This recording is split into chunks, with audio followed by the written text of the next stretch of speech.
2026 সালের ফেব্রুয়ারিতে জাতীয় নির্বাচন আয়োজন করতে প্রধান নির্বাচন কমিশনের কাছে চিঠি পাঠাবেন প্রধান উপদেষ্টা অধ্যাপক মোহাম্মদ ইউনূস। অন্তর্বর্তী সরকারের পক্ষ থেকে আমি প্রধান নির্বাচন কমিশনারের কাছে চিঠি পাঠাবো যেন নির্বাচন কমিশন আগামী রমজানের আগে 2026 সালের ফেব্রুয়ারি মাসে জাতীয় নির্বাচন অনুষ্ঠানের আয়োজন করেন।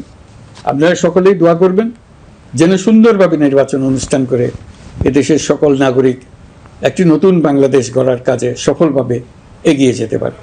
স্বৈরাচার শেখ হাসিনার পতন ও পলায়নের প্রথম বর্ষপূর্তি উপলক্ষে মঙ্গলবার রাতে জাতির উদ্দেশ্যে দেওয়া ভাষণে তিনি একথা বলেন। রাত 8টা 20 ভাষণ শুরু করেন তিনি।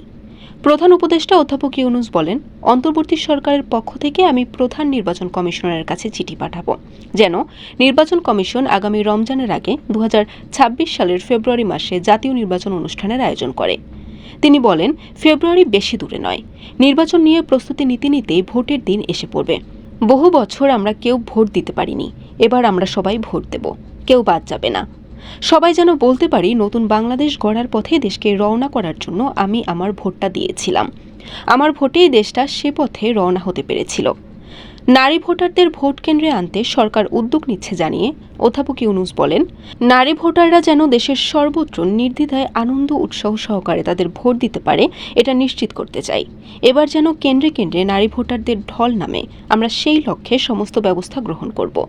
স্বৈরাচারী সরকার আমলে সাংবাদিকতার ক্ষেত্রে বড় বাধা ছিল ডিজিটাল নিরাপত্তা আইন, যা পরে সাইবার নিরাপত্তা আইন রূপে আবির্ভূত হয়েছিল। আমরা এই আইনটি বাতিল করেছি। সংবাদ মাধ্যমের স্বাধীনতা নিশ্চিত করেনি, এটি একটি বড় অগ্রগতি। নতুন যে আইন প্রণীত হয়েছে তাতে আগের আইনের নিবর্তনমূলক 9টি ধারা বাদ দেওয়া হয়েছে। আমরা বিশ্বাস করি নতুন আইন প্রণয়নের পর সাংবাদিকদের আইনি হয়রানি বন্ধ হবে। বরিশাল.নিউজ।